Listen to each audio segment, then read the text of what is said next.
Oke, Assalamualaikum warahmatullahi wabarakatuh. Pada kesempatan kali ini saya akan menyampaikan materi tentang analisis instrumen kromatografi gas. Oke, sebagai pendahuluan, kita tahu kromatografi gas itu merupakan metode pemisahan ya. Ya, jadi kromatografi, semua kromatografi prinsip utamanya adalah pemisahan dari sampel atau komponen campuran. Yang di sini tentu saja ada dua fase, yaitu di mana nanti ada fase diam dan fase gerak. Nah, bedanya dengan HPLC yang sebelumnya sudah mungkin pernah kalian dapatkan, ya. Bedanya dengan GC sebenarnya atau gas kromatografi ada di fase geraknya. Kalau fase diamnya sama-sama, dua-duanya mempunyai fase diam berupa zat padat, ya. Jadi ada kolom, nanti fase diamnya berupa kolom. Sedangkan fase geraknya, kalau HPLC dari namanya kita bisa tahu liquid kromatografi ya. Berarti fase geraknya adalah liquid atau cair. Sedangkan untuk yang GC atau gas kromatografi, fase geraknya adalah berbentuk gas. Nah, untuk HPLC maupun GC ini dua-duanya memiliki hasil analisis ya yang sama, yaitu berupa kromatogram, di mana di kromatogram tersebut nanti ada bagan atau ada grafik ya, ada grafik berupa peak ya, di mana di situ menyatakan jumlah komponen, kemudian luas area yang menyatakan konsentrasi dalam campurannya. Keduanya dari HPLC sama GC ini dua-duanya dihubungkan dengan software, dengan computerized. Jadi semua kondisi yang akan kita kenakan pada sampel kita itu bisa diatur dengan menggunakan komputer. Jadi semuanya serba modern ya. Jadi kita bisa leluasa untuk mengubah, untuk men-setting keinginan kita untuk menghasilkan pemisahan yang sempurna seperti itu. Oke, dari HPLC maupun GC ya, kromatografi gas ya, keduanya dibantu ada namanya pompa ya, di mana di sini pompa tersebut mengalirkan fase gerak melalui kolom sampai ke detektor. Jadi fase geraknya baik itu kalau di HPLC berupa cairan atau di GC berupa gas, nanti ada fase gerak ya. Tapi yang perlu ditekankan sebenarnya kalau kita bilang fase gerak, kalau di GC itu penyebutannya biasanya disebut dengan carrier gas karena biasanya digunakan adalah gas-gas inert sehingga interaksi kepolaran yang terjadi di GC sama HPLC sebenarnya agak berbeda ya. Kalau di HPLC fase diamnya fase geraknya juga berpengaruh terhadap sifat kepolarannya, tapi kalau di GC ya fase geraknya itu hanya sebagai gas pembawa. Nah, dalam kolom nanti ada pemisahan komponen campuran menjadi komponen yang lebih kecil. Nah, di sini yang paling utama baik di HPLC maupun GC adalah ikatan interaksi ya antara solut-solutnya itu terhadap stationary phase atau fase diamnya. Ya, meskipun ada juga dari fase gerak dari HPLC ya yang dia bisa berinteraksi dengan komponen sampel, tapi yang paling utama untuk pemisahan baik HPLC maupun GC adalah di kolomnya. Jadi itu yang bisa kita sesuaikan atau kita otak-atik untuk menghasilkan hasil pemisahan yang maksimal. Solut-solut yang kurang interaksinya dengan fase diam akan keluar dari kolom terlebih dahulu. Sebaliknya nanti solut-solut yang interaksinya dengan fase diamnya kuat ya, interaksinya kuat nanti akan tertahan lebih lama. Nah, setiap komponen yang keluar akan dideteksi oleh detektor kemudian direkam dalam bentuk kromatogram. Nah, jadi intinya pemisahan yang terjadi pada GC maupun HPLC itu adalah interaksi antara yang utama ya antara fase diam dengan analit yang akan kita pisahkan atau sampel kita. Sehingga analit-analit yang punya interaksi yang kuat dengan fase diam nanti akan tertahan.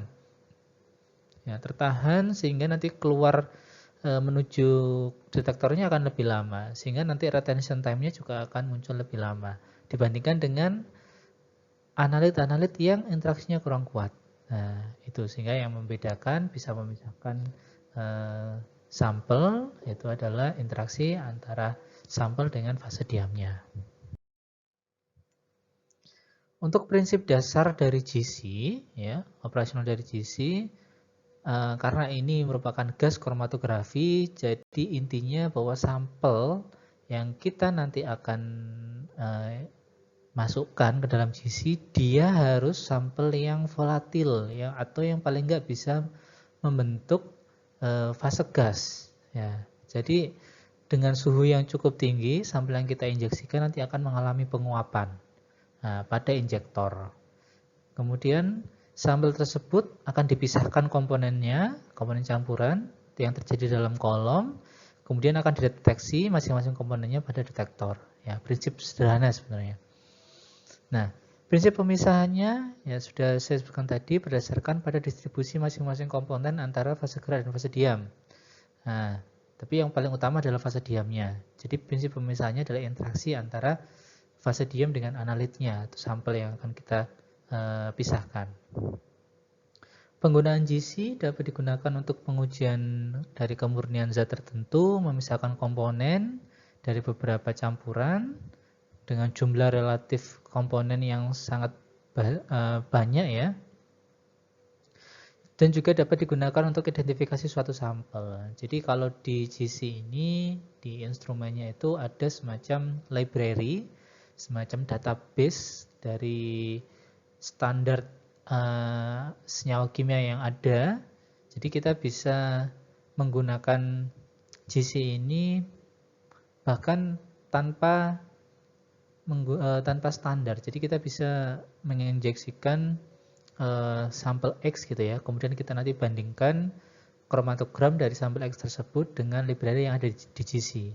Jadi cukup menarik GC ini karena tanpa standar pun kita bisa menentukan ya, itu identifikasi senyawa apa. Ya. Karena di dalam GC itu ada library-nya, ada semacam perpustakaan database besar terkait dengan senyawa-senyawa kimia yang ada di dunia ini. Nah, pada kolom nanti ada pemisahan komponen ya dalam fase gerak tergantung dengan tekanan uapnya ya. Ini didasarkan pada suhu kolom dan afinitas antara senyawa dan fase diam. Jadi dalam hal ini sebenarnya fase gerak ini dia punya kemampuan atau pengaruh terhadap pemisahan karena suhu dari fase geraknya. Jadi senyawa-senyawa tersebut pada suhu tertentu dia bisa terurai atau bisa terpisah ya, terlepas. Itu nanti dia bisa memiliki afinitas dari yang berbeda dari komponen-komponennya sehingga nanti bisa dipisahkan dan tertahan di fase diam sehingga ketika sampai ke detektor akan terdeteksi dengan rentang waktu atau rentang time yang berbeda.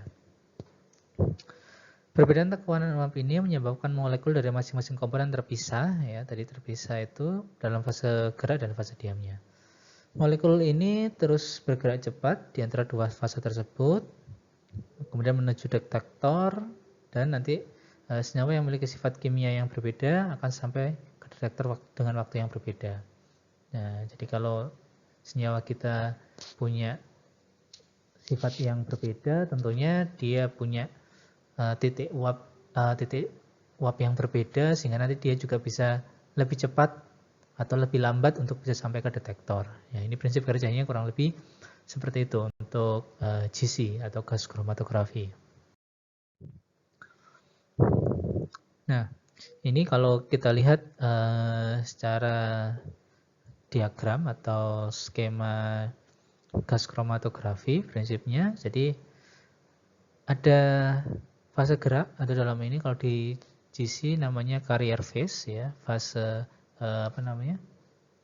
gas pembawa ya. Di sini ada sampel kita yang masih dalam bentuk campuran, kemudian nanti akan masuk ke dalam kolom. Ya, di sini sudah ada susunan kolomnya. Dalam hal ini bisa berupa senyawa C18 atau atau senyawa-senyawa yang lain yang memang khusus untuk membuat kolom. Kemudian ini akan terpisah ya setelah melewati kolom ya. Yang punya afinitas atau punya ikatan lebih kuat ya nanti akan lebih terlambat keluarnya dari kolom ini. Nah, syarat sampel untuk GC ini dia secara otomatis harus dapat menguap. Harus dapat menjadi gas tanpa mengalami dekomposisi atau tanpa mengalami degradasi atau perubahan senyawa. Artinya kalau kita mau menggunakan GC berarti kita harus tahu dulu suhu berapa dia tetap bisa stabil tanpa terdegradasi oleh peningkatan suhu. Ya, jadi kalau kita menggunakan suhu terlalu tinggi tapi ternyata senyawanya itu terdegradasi, ya itu sudah salah. Artinya tidak cocok untuk digunakan metode instrumen gas kromatografi. Nah, karena memang tujuan utamanya adalah untuk sampel-sampel yang mudah menguap dan stabil ini ya. Untuk volume sampelnya kurang lebih bisa 0,5 sampai 50 mili. Kalau misalkan dia berupa gas atau kalau dia berupa cair cukup 0,2 sampai 20 mikroliter. Instrumen GC kurang lebih seperti ini ya. Jadi ini carrier gas tadi ya, atau fase gerak, boleh disebut fase gerak. Dia dinamakan carrier gas karena memang sebenarnya tidak ada interaksi khusus antara fase gerak atau carrier gas ini dengan sampelnya. Nah, sehingga yang paling utama nanti adalah di kolomnya. Jadi ini fase gerak atau carrier gas. Di sini nanti ada pengatur tekanan ya. Jadi kita mau mengatur tekanannya seberapa, dan ini biasanya juga ada pengatur suhunya ya di sini. Ketika kita injeksikan senyawa kita di sini, dia nanti langsung kita bisa setting berapa suhu yang ada di sini sehingga ketika diinjeksikan dia nanti langsung berubah menjadi gas dan langsung terbawa oleh gas pembawanya masuk ke dalam kolom ya, bentuk lingkaran seperti ini. Ya. Kemudian nanti akan sampai ke detektor, dari detektor nanti akan terbaca pada sistem display di sini. Ya, sehingga nanti akan muncul kromatogram di komputer kita. Oke, ini contoh penampakan dari instrumen GC ya. Jadi kalau kita bisa lihat di sini bentuk kolomnya berbeda dengan kolom HPLC yang dia lurus, tapi kalau GC dia kolomnya melingkar. Ya, ini macam-macam instrumennya, ada bentuknya macam-macam. Ya, intinya di dalam sini nanti ada pengaturan suhu yang memastikan bahwa analit yang masuk dalam kolomnya ini tetap dalam kondisi berupa gas seperti itu. Oke, untuk instrumennya yang pertama yaitu injection port atau tempat injeksi ya, di mana tempat injeksi ini merupakan bagian yang penting ya, terutama untuk mencegah resolusi yang buruk serta penyebaran sampel yang tidak sesuai. Artinya injection ini nanti adalah tempat pertama kali sampel diinjeksikan dan berubah menjadi fase gas. Jadi kita harus benar-benar memastikan bahwa fungsi dari injection portnya ini sudah sesuai sehingga nanti secara kuantitatif yang masuk dalam kolom untuk dipisahkan juga bisa sempurna atau bisa bagus gitu ya. Jadi jangan sampai ada hasil yang kurang baik ya ketika tempat injectionnya tidak sesuai.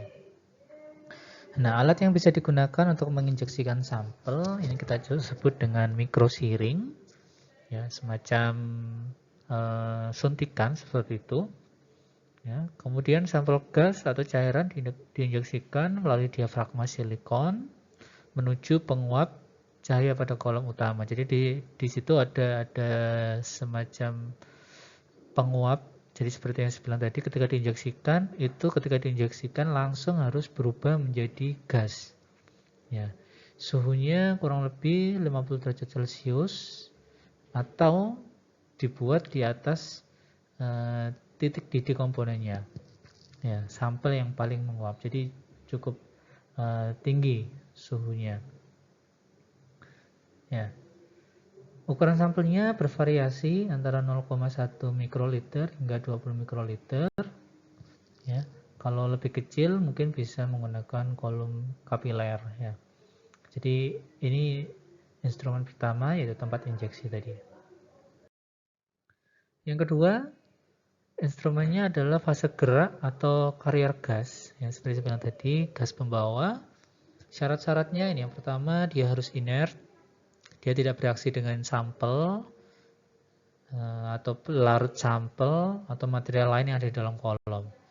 Kemudian murni, dapat mudah diperoleh dan kalau bisa murah ya. Kemudian cocok untuk detektor, harus mengurangi difusi gas ya, jadi tidak menyebabkan difusi. Kecepatan alirnya 150 ml per menit, jadi cukup cepat. Gas pengangkut ini atau carrier gas ini ditempatkan dalam silinder bertekanan tinggi.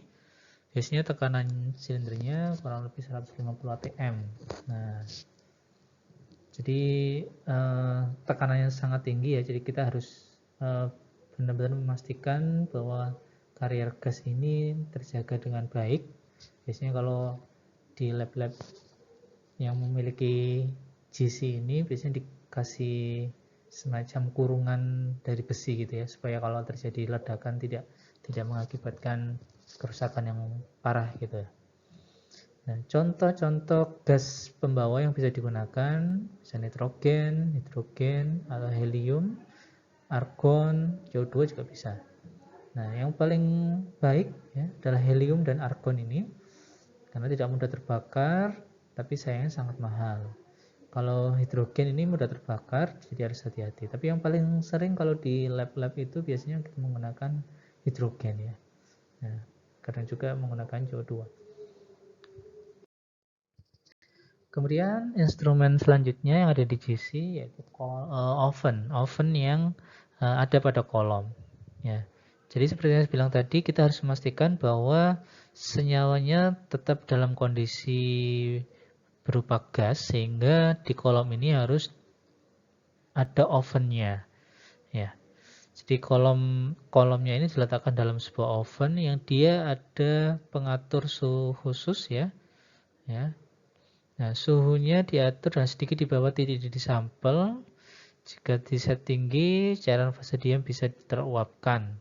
Ya, jadi artinya kalau kita menggunakan oven juga harus diperhatikan fase diam dari ininya, dari kolomnya ini jangan sampai teruapkan oleh suhu yang sangat tinggi. Gitu ya. Ya, juga sampel sedikit akan larut pada suhu tinggi dan bisa mengalir terlalu cepat ke dalam kolom sehingga menjadi terpisah. Ya, sehingga kita harus benar-benar memperhatikan suhu optimal yang akan kita gunakan untuk aplikasi dalam instrumen GC ini. Itu salah satu hal yang terpenting ya untuk gas kromatografi. Suhunya harus diatur sedemikian rupa. Kemudian kolom. Kolom ini kalau bisa dibilang ya jantungnya kromatografi gas ya, karena di sini terjadi pemisahan komponen-komponen cuplikan. Sedikit berbeda dengan yang kromatografi cair kinerja tinggi atau HPLC, karena yang di kromatografi gas ini semuanya pemisahannya itu tergantung pada kolom kromatografi gas. Beda dengan HPLC yang masih ada sedikit pengaruh dari fase gerak. Kalau ini murni nanti sebagian besar ya bukan 100% tapi sebagian besar dipengaruhi oleh kolomnya. Nah, kolom yang bisa dipakai ada dua, yaitu kolom tertutup dan juga kolom kapiler. Artinya kalau tertutup berarti nanti dia punya lubang di dalamnya itu tertutup ya. Kalau kapiler berarti masih ada rongganya. Panjang kolom kromatografi ini kurang lebih 2-50 meter ya, dalam berupa gulungan gitu ya. Biasanya terbuat dari stainless steel, gelas, silika gabungan atau teflon. Nah, agar cocok pada saat termostatik biasanya dibentuk spiral dengan diameter 10-30 cm. Jadi dibuat kalau bahasa Jawanya melungker gitu ya, dibuat spiral seperti itu. Selanjutnya yaitu detektor. Seperti kita tahu, di instrumen manapun yang modern saat ini kita perlu detektor ya untuk menganalisa komponen-komponen yang sudah terpisahkan atau yang sudah sampai ke sinyalnya sudah sampai sehingga kita bisa tangkap sinyal tersebut sehingga bisa ditampilkan pada visual display. Ya. Jadi fungsi detektor ya mendeteksi komponen-komponen yang telah terpisahkan dari kolom secara terus-menerus, cepat, akurat, dan dapat dilakukan pada suhu yang tinggi. Nah, fungsi umumnya mengubah sifat molekul dari senyawa organik menjadi arus listrik yang kemudian nanti bisa diubah menjadi kromatogram. Nah, detektor yang biasanya digunakan ada detektor antara panas, ionisasi nyala, penangkap elektron, fotometrik nyala, nyala alkali, dan spektroskopi massa. Ini detektor-detektor yang sering digunakan pada GC. Selanjutnya adalah recorder atau perekam ya. Fungsinya untuk merubah sinyal dari detektor tersebut dan diperkuat melalui elektrometer dan kemudian dibentuk dalam bentuk kromatogram. Sinyal analitik yang dihasilkan detektor kemudian disambungkan dan diolah ya oleh recorder atau sistem dari instrumen tersebut, kemudian ditampilkan berupa grafik yang bisa kita lihat sebagai kromatogram. Nah, untuk GC sendiri kita bisa gunakan ya, baik itu untuk analisis kualitatif maupun kuantitatif ya. Dari kromatogram tersebut, kalau kita bisa lihat secara umum kromatogram, semua kromatogram untuk yang baik GC maupun HPLC ada dua hal ya, untuk analisa kualitatif dan kuantitatif. Untuk analisa kualitatif, parameter yang kita gunakan adalah dengan cara membandingkan waktu retention time, atau gampangannya waktu yang dibutuhkan ketika pertama kali diinjeksikan sampai senyawa aktif tersebut dideteksi oleh detektor. Yang kedua itu retention time ya untuk kualitatif, sedangkan untuk yang kuantitatif kita melihat atau kita menghitung luas area dari kromatogramnya. Jadi dengan kromatografi ini kita bisa melakukan analisa baik untuk analisa kualitatif maupun kuantitatif. Nah, untuk analisis kualitatif yang kita gunakan adalah retention time atau waktu retensi. Jadi dengan senyawa-senyawa yang sama ya, dengan retensi yang sama itu selalu memberikan waktu retensi yang konstan atau tetap, sehingga retention time ini bisa kita gunakan sebagai parameter kualitatif. Nah, apa itu retention time atau waktu retensi? Waktu retensi adalah periode waktu yang dilalui antara injeksi sampel hingga nanti sampai ke sinyal atau ke detektor. Nah, ukuran kolom, jenis fase diam, fase gerak, kecepatan alir, ukuran sampel, dan suhu itu parameter atau kondisi yang harus diatur sehingga nanti retention time-nya itu bisa konstan atau tetap.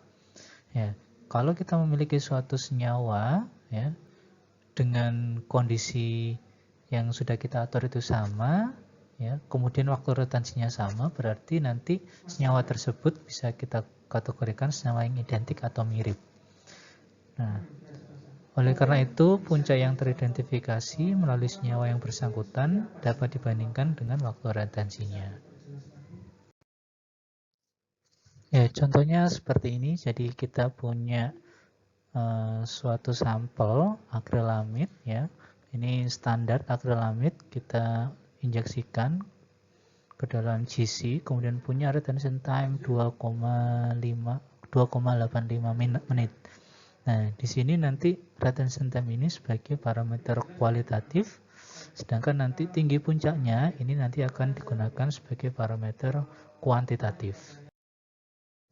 Nah, ini contohnya tadi kita sudah menginjeksikan standar ya, kurang lebih seperti ini, seperti di slide sebelumnya. Sedangkan yang sampel B ini kita punya sampel lain ya, yang dia punya retention time yang mirip ternyata. Jadi di sini ada suatu puncak yang memiliki nilai retensi yang sama. Nah, jadi kalau bisa kita simpulkan, berarti pada sampel B ini juga kemungkinan mengandung senyawa yang sama, yaitu akrilamid seperti pada sampel A. Sedangkan untuk secara kuantitatifnya, maka di sampel B ini nanti kita bisa bandingkan, kalau yang A ini standar berarti kita bisa bandingkan, ya, kita bisa bandingkan luas areanya. Ya, kalau dilihat seperti ini berarti luas area pada sampel A lebih tinggi dibandingkan atau lebih besar dibandingkan dengan luas area B. Artinya kadar dari sampel A lebih tinggi daripada kadar sampel B. Nah, sedangkan secara retention time untuk analisa kualitatif adalah nilai retention time-nya. Ini bisa kita lihat bahwa di sampel A ataupun B punya identitas yang hampir mirip, ya. Dia juga punya nilai retensi yang sama di T 1,8, ya. Di menit 1,8, sehingga memang benar-benar antara sampel A dan B ini merupakan sampel yang sama. Yang beda hanya kadarnya, yaitu pada kadar akrilamid. Mungkin itu saja yang bisa saya sampaikan. Kurang lebihnya mohon maaf. Saya akhiri. Wassalamualaikum warahmatullahi wabarakatuh.